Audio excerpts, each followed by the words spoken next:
What's good, gang? Kawaii50 here, letting you know that I did not forget about the new 3-star servants for these servant breakdowns. And what better character to kick this tiny portion off with, since there's only 2 3-star servants, than the brilliant Doctorman himself. A servant I have actually personally been hyping up for a very, very long time. Just because, say it up front with you, he's pretty damn good. That servant is Asclepius. We're going to be going over all aspects of Asclepius' kit, deck, command codes, craft essences, and allies. So, this video helps you out. Be sure to go ahead, like, and subscribe. Asclepius carries with him a quick arts buster deck and an arts type noble phantasm that is purely supportive in nature. His max HP of 10,084 is honestly fairly solid, especially when it comes to a 3-star servant. His max attack, however, not so much, sitting at 6,376. However, this attack value is absolutely irrelevant. Asclepius is a supporter. He is not a damage dealer. Therefore, his attack doesn't really matter that much. His NP per hit at a 0.81% is pretty good considering his stacked arts deck, and his star absorption of a 49 is low enough where you likely won't have to worry about him taking stars away from your damage dealer, unless that damage dealer is a berserker. Asclepius' first skill is the God of Medicine, rank EX. This heals one ally for 3,000 to 5,000 HP, and also increases their debuff resistance by 30 to 50% for 3 turns, and this is on a relatively short 5-turn cooldown. 3,000 to 5,000 HP is pretty much unheard of on a 3-star servant up till this point. The closest comparison to Asclepius we have is Irisfeel, and this is just insane compared to Irisfeel's healing skill. I recommend that you max this skill second, mainly to increase the amount of HP that is recovered. The debuff res boost is nice, but odds are you're not going to be paying too much attention if a debuff misses you. I'm guilty of it myself. It's just a nice little bit of extra insurance from Asclepius. He'll heal ya, and he makes sure you won't get sick again. Asclepius' second skill is Child of Apollo, rank A. This has a very high chance to seal an enemy's noble phantasm, 80% initially and 100% at rank 10, and this also increases the NP gain of all of Asclepius' allies by 20 to 30%. This second effect is the main reason you're gonna be using this, especially if you are bringing Asclepius along in an arts-focused team. Still, go ahead and max this skill last. Since Asclepius is healing, that first skill is far more important than this one.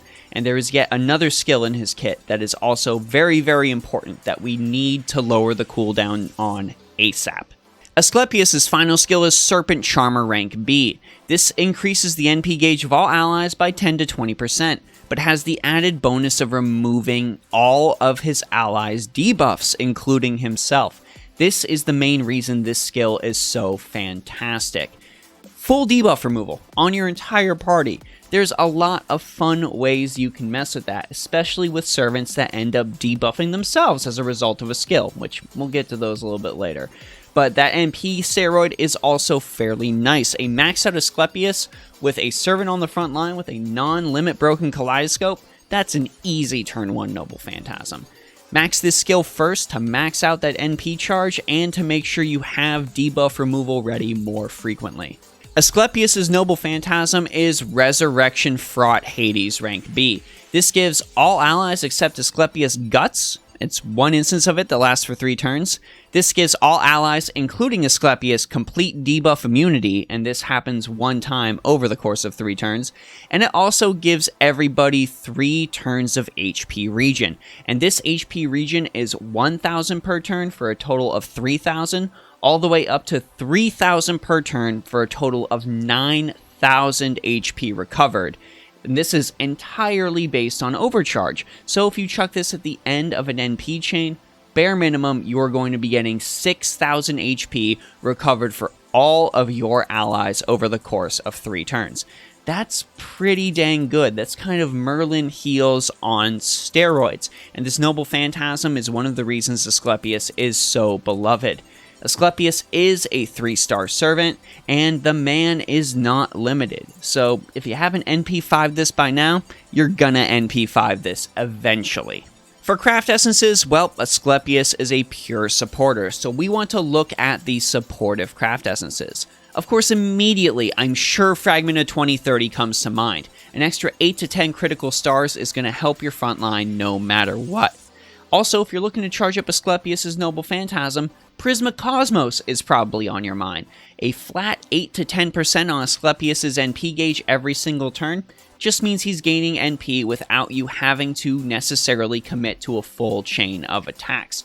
If you don't really want to waste those turns, if you're really worried about dealing damage fast, this might be a good option for you. There is also Asclepius' Bond Craft Essence, which is a very, very good Bond Craft Essence for him. This increases the party's HP recovery by 30% while Asclepius is on the field. Since HP regen and Asclepius' first skill are both affected by this, you are going to see some massive increases to your party's health recovery. This should overall be your goal for Asclepius. I would easily say this is the best craft essence you can put on him. As long as you're using Asclepius, it's entirely free. Though, until you get to that point, the better option will be Gentle Affection. This increases Asclepius' healing effectiveness by 15 to 20%, just ensuring he overall recovers more HP. So who do we pair Asclepius with? Since he's a supporter, I could honestly just say everybody, and I would not be wrong. But I'm sure you did not come into this video looking for that cop-out. So instead, I looked at a couple of servants that give themselves some sort of debuff or demerit, and found ways to use Asclepius to remove that from them, effectively taking that out of their kit entirely. I feel like those of you watching this video will appreciate that more than me just taking the easy way out.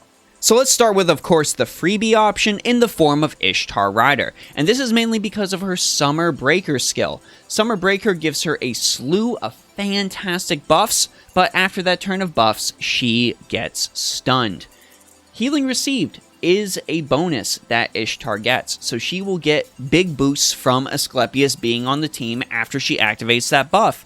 And with Asclepius' debuff removal, you can completely ignore that stun on the following turn, and Ishtar will be fine to continue attacking your enemies. Kijo Koyo also comes to mind, mainly because her Noble Phantasm has the demerit of inflicting burn on her for 3 turns. Yes, she does have her Thread of Life ability that removes 1 debuff from all allies, including herself, but where 1 debuff removal is fine, 2 debuff removal is always better. If you use your Noble Phantasm again, you might not have this skill up again. So why not just have Asclepius on the team and grant yourself a little bit of that extra insurance? Who knows, maybe you're fighting a challenge quest where you really do need that instant death immunity on all of your allies. And if you are, well, good luck. Now's the time where we get into the 5 stars. I'm going to send the most hype one on NA for last. So let's start with Tamamo no Mai, Summer Edition, that is. And why Tamamo no Mai Summer? Well, she has pretty much the same problem as Summer Ishtar. Her Goddess Morph ability grants her a ton of fantastic buffs, but inflicts a stun on her afterwards. Asclepius pairs well with her for exactly the same reason he pairs well with Ishtar. I'm sure there are also some newbie masters out there, or even veterans, that ended up pulling Ganesha recently. First off, my congratulations to you if you did. Secondly, Asclepius actually works very, very well with her. Not only does Ganesha herself have HP recovery, but Asclepius can go ahead and add on to that. With her being a tank, remember the old MMO adage, tanks can't exist without healers. So having a healer to pair with this tank is going to ensure that she's around for the longest amount of time to absorb all those hits for you. And another good reason is her Vinayaka rank EX ability does give an ally invincibility and NP gain, but it also seals all of their skills. But it's not going to seal those skills if Asclepius is on your team, because you can just go ahead and remove that skill seal. Your ally will be invincible, will have increased Noble Phantasm gain, and will not have their skills sealed. Can be pretty handy. And finally, Asclepius does pair well with a servant I know so many of you are excited for, to the point that you skipped Arjuna altar for her. That's right, Asclepius pairs well with Mao Nobu, Demon King Nobunaga. And the main reason he pairs well with Demon King Nobunaga is because, well, her first skill applies a pretty hefty burn to her. We are talking 3,000 damage over the course of 3 turns. So being able to remove that burn effect almost immediately is going to give your Demon King Nobunaga far more staying power. And hey, remember, your DPS is 0 if you're dead. Command codes for Asclepius are thankfully incredibly simple. We want healing on him. The man heals already. He's going to get bonuses that apply to healing when he gets his bond CE, so prepping him fully for recovering HP is going to be the most future-proof route to go. Of course, your freebie option in this regard is code BLESS. This recovers 100 HP when attacking using the engraved card. I would definitely recommend giving Asclepius Bride of the White Rose. This recovers your entire party's HP by 200 when attacking using the engraved card. Chuck this on a card he's going to use frequently, like say an arts card, that will not only charge his Noble Phantasm, but heal your party. If you're also worried about NP gain, you can of course give him Crest of Titan's Pit if you'd like. This will increase the NP generation rate of the engraved card by 5%. It's pretty much non-negotiable that this goes on an arts card. Overall, gang, Asclepius wants to do one thing. He wants to heal you. And thankfully, he heals very, very well. The man is an incredible new low rarity support for Fate Grand Order, and I am very excited that he ended up joining the cast. He packs a bunch of tools that really show how the sort of power dynamic has shifted in this game, and he is going to be a very useful addition to your team. So much so that a lot of people say that Irisveal has completely been outclassed by the inclusion of Asclepius, but I'll let you all go ahead and argue about that down in the comment section below. Needless to say, my position on Doctorman is clear. He is a great addition to the game. But let me know your thoughts down in the comments section below. If there's anyone you might pair Asclepius with, if you found some really good setups for Asclepius, let me know about that as well. If you're grailing Asclepius, go ahead and show that off too. I've seen a couple people that want to do that. Very interesting choice. If you want to talk more FGO, well, my Discord is always open.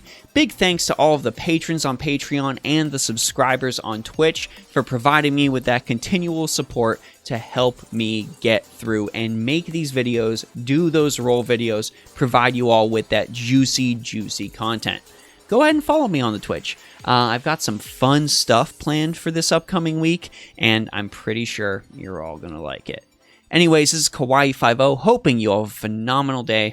I'll see you all in the next video.